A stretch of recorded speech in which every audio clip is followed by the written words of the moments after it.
Hey everybody, and welcome back to the internet. I hope you're all having a good week this week. I kind of like the idea of throwing in a non-traditional story or like a meme at the start of these videos, and then end the video with an Ask Reddit. You know, I kind of want to transition this channel away from just storytelling, because there's more to the internet than just stories. Anyways, let's get into this 1-star review because I'm too busy to take his work, and bonus apology. Hi there, my name is David Blank. Peter from Blank Foundation says you may be able to help me with a project. It's quite urgent. Hi David, unfortunately we're tied up for about 6 weeks and can't fit anything in right now, unless you don't mind waiting. Well, don't you at least want to ask what it is? I didn't want you to think I was rejecting the job based on the size, but sure, what are you after? Most businesses will ask what the job is and then make the decision, not just outright reject the work, especially a referral. Well, I didn't want to waste your time by having you explain the whole thing only to reject you at the end. Sorry if I came across as rude, we're overly busy here, so I'm a little short with the responses. Not just rude, but also a touch arrogant. Well, it's your loss. I don't know why Peter would refer me to you in the first place. Well, Peter was just being nice. He wouldn't know the extent of the commitments I have on currently. Sorry for any inconvenience. Well, you've just lost about $100,000 in potential work.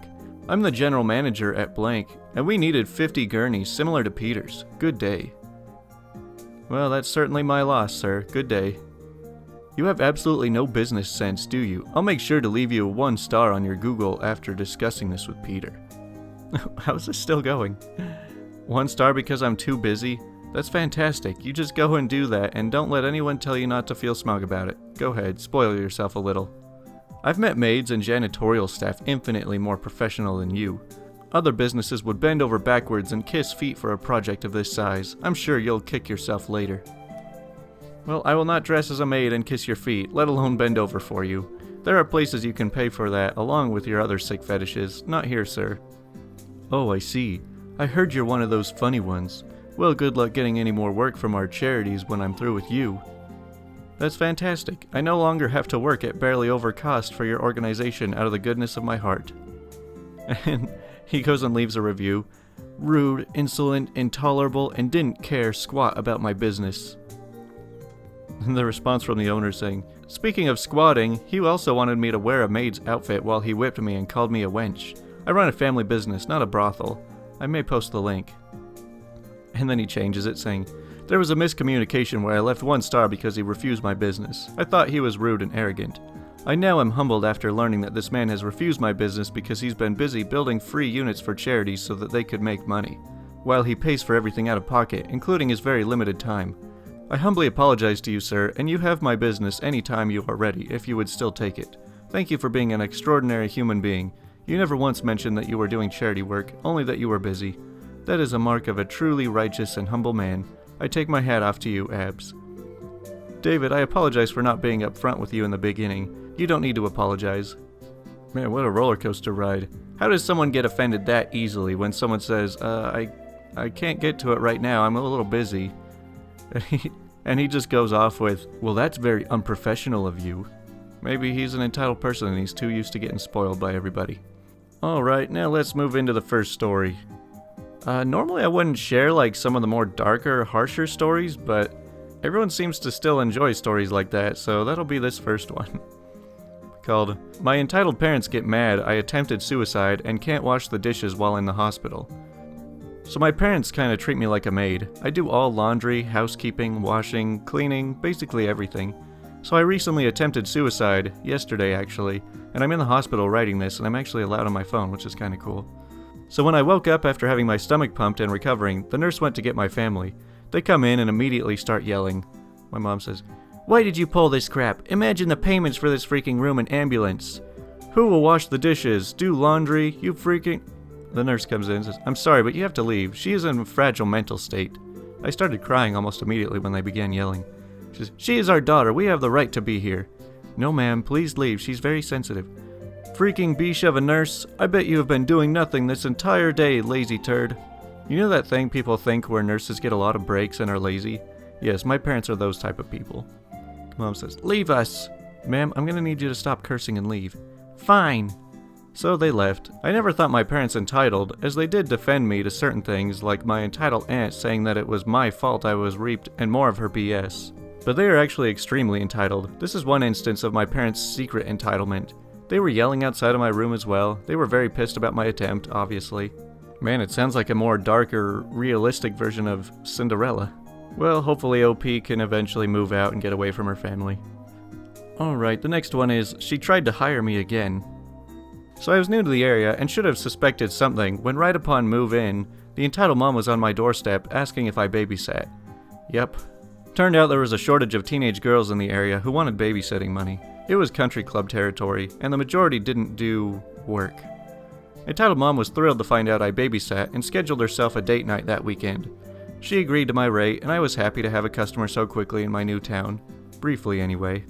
So Hellspawn was the kind of kid who liked to pull the wings off of insects. I should probably Google him to find his Florida man story. He was beyond unruly. He hurled his dinner at me because I wouldn't give him cookies.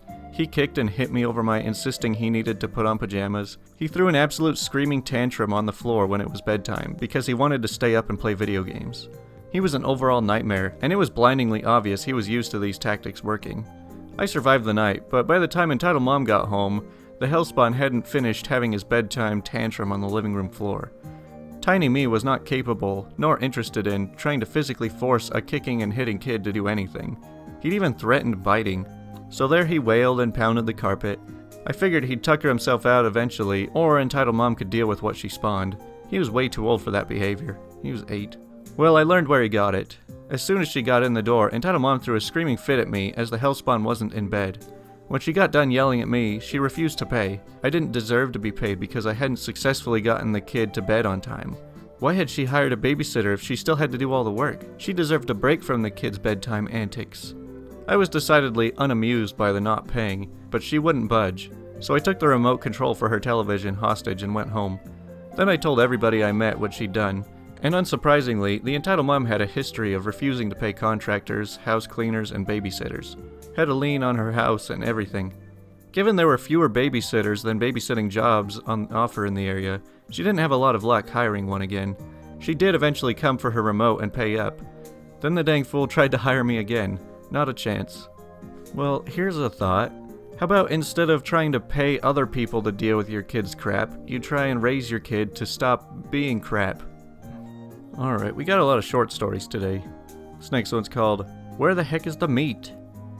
So sitting alone in a mall with a burger, eating my lunch in peace, and some little kid walks up to me. Says, "Can I have that?" He's like, "No." "But I'm hungry." He's like, "Well, go ask your parents for food." The kid starts getting teary-eyed and runs off to his mother. Enter entitled mom, typical Karen type with the "I'd like to speak to a manager" hairstyle. She says, "Hi, sorry, my son hasn't eaten all day. Could he have your leftovers?" He's like, "I'm not feeding your kid for you. Just go buy him something yourself." She says, "But I left my purse in the hotel." He says, "Sorry, that's not my problem." "Please, you're not even eating it." "That's because my mouth is occupied with this pointless conversation, you mouth breather." Okay, I didn't actually say that last part. Cue another minute of her incessant begging. She says, "Can I just have those last 2 bites, please?" I gave in, just to get them to piss off. I was like, "Fine, just leave me alone." She looks inside the burger. "Where the heck is the meat?" She rips out the veggie patty and holds it like she would a rotten mouse behind her fridge. "What the heck is this thing?" I was like, "What? It's a vegan burger. There's no meat in it." She stares at me horrified and puts the burger down. "Nice try. I'm not letting my son eat vegan food." She storms away with her child in hand. What the F? This was out the front of a vegan restaurant, by the way. I would rather starve than eat something that's not my preferred choice. This is like the absolute definition of a choosing beggar, and it wasn't even in Choosing Beggars. But I'd just like to point out the one line where OP says, "Sorry, that's not my problem." Now that one line doesn't get nearly as much credit as I think it should. Now I've told a lot of stories of all these entitled people that go out there trying to give excuses and telling people that I deserve something because blank. And really they're just con artists. They know what they're doing, they know that they go into something thinking, "Oh man, I can't afford this, but maybe I'll just guilt trip or like pressure somebody else into buying it for me." That's why I suggest you just tell these people, "Sorry, that's not my problem," or else they'll just keep trying. Alright, next story's called, Sure, I'll shut down all but one cooling system for the computer server to save you money.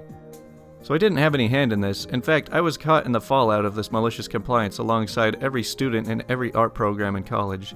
The fallout was drastic, to say the least. So I'm taking a visual design program at a community college.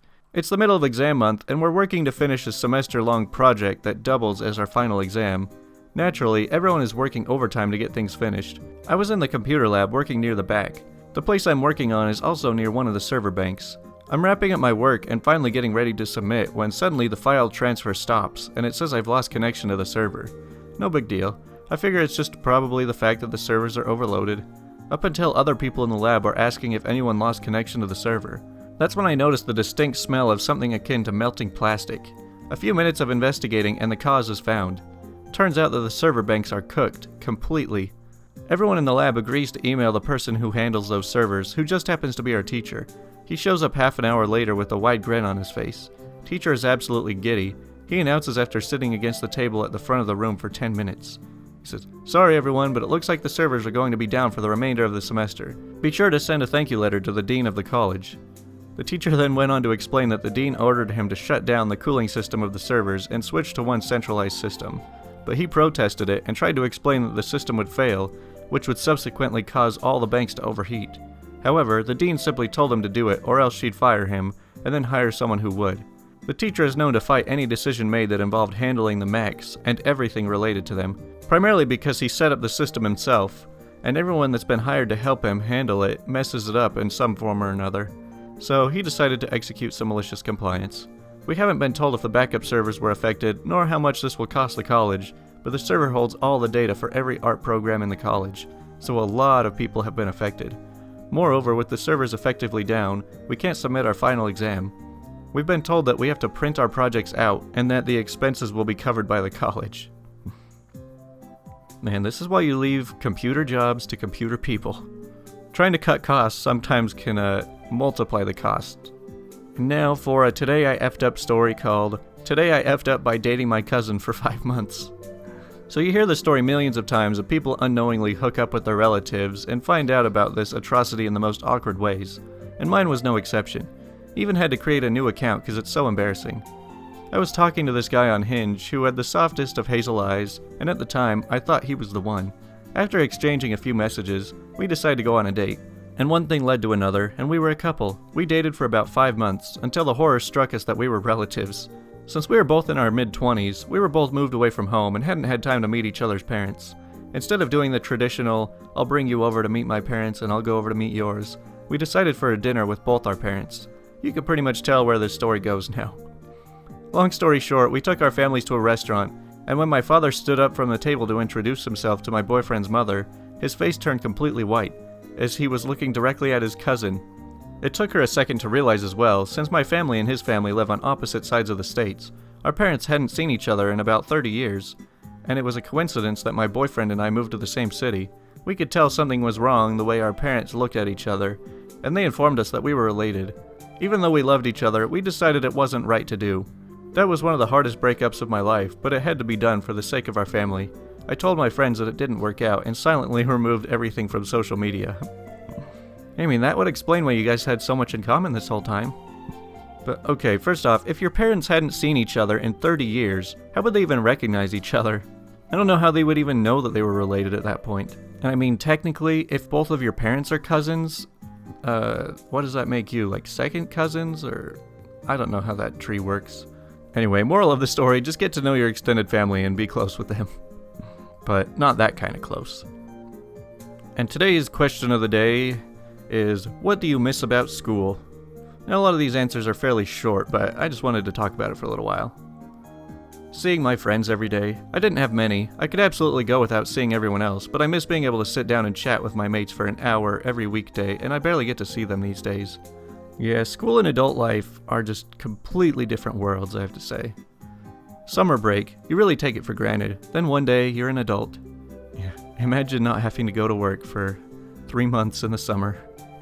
Having a social life was so much easier when you saw your friends for like a third of the day every day. It's so much harder making friends as an adult because it's harder meeting people. Now that is definitely something that I can get behind. I'll talk about that a little more once I'm finished. Being in an intellectually stimulated environment. I work in a warehouse full-time, and it's fine, but the quality of conversation and interaction is very lacking. Yeah, it's crazy that all of these schools try to convince you that the workforce is this very complex, very difficult, and challenging place, and then you actually get a job and you're like, this is just mind-numbing, boring crap. Like, why did I need to learn all that stuff for this? I miss field trips. It was so exciting knowing you weren't going to be at school, and you could hang out with all your friends, teachers, and classmates in a different setting. Yeah, I have to agree. Like, as an adult, I can pretty much just go out and go to any place I want, but there was something so much more exciting about doing it with your class. I miss all the opportunities you have. It's so easy to just sign up for things and learn. Knitting club, AV club, band and choir, and art, even sports. I wish I could go back and do so much more than I did. I had plenty of friends, but I can't imagine how much more enriched my life would have been if I had tried different sports. I'm happy with where I ended up, but looking back, I could have done so much more. I wish I hadn't quit so many things. Well, that's all the responses that I pulled, but if you're still watching, go ahead and sit back and enjoy my own input to this. So a lot of these people mention that they miss being around a lot of people, and they have a hard time making friends as an adult, and that is something that I definitely agree with. Like, I took a few classes at a community college and really decided that college was not my thing, but even like the community college was very antisocial. I didn't really meet much of anybody there in the few semesters I was there. And so then you get into the real world and you're like, how am I supposed to meet anybody like in the real world? Like, you're lucky if you just happen to run into one new person and then hit it off well and keep in contact. And even then you have to put in a lot of effort to actually see that person. It's not like you can just show up and see them every day like you could in school. It's pretty widely accepted. It's like, oh, you want to meet people? Well, just go hang out in the bar. Well, if you're like me and you don't even drink, then you're just kind of out of luck. I mean, no offense to bar people. I mean, I have friends that go to bars, but I mean, I've maybe been to a bar once or twice, and typically the type of people I meet there are not the type of people that I often associate with. I mean, it just kind of sucks that it's so hard to meet people as an adult. Someday, I would love to open up some kind of club/recreation center or something where people can just go and hang out and meet each other, because over time people get so comfortable just sitting at home and talking to each other online that nobody wants to go out and socialize with people they don't know, at least. That's kind of my life goal, is to create some form of new way people can meet each other and just be social in the real world. And I mean, that's something that I kind of took for granted back in school, because, I mean, you're surrounded by so many people, and at the time I was kind of antisocial. I didn't want to talk to people. I was shy for a long time, but then it wasn't until like 11th or 12th grade that I was finally like, hey, I'm not shy anymore. I'm fine talking to people. And then at that point it was almost over. So now I'm 24 and I'm like, yeah, I'm perfectly fine being social. I can talk to anybody, but I just don't have anybody to talk to anymore. Every job I get is more antisocial than the last, so online is usually the only place I ever meet people. Anyways, what do you guys think? What do you guys miss about school? If you're still here at this point, thanks for listening to all my ramblings, and I will talk to you guys tomorrow.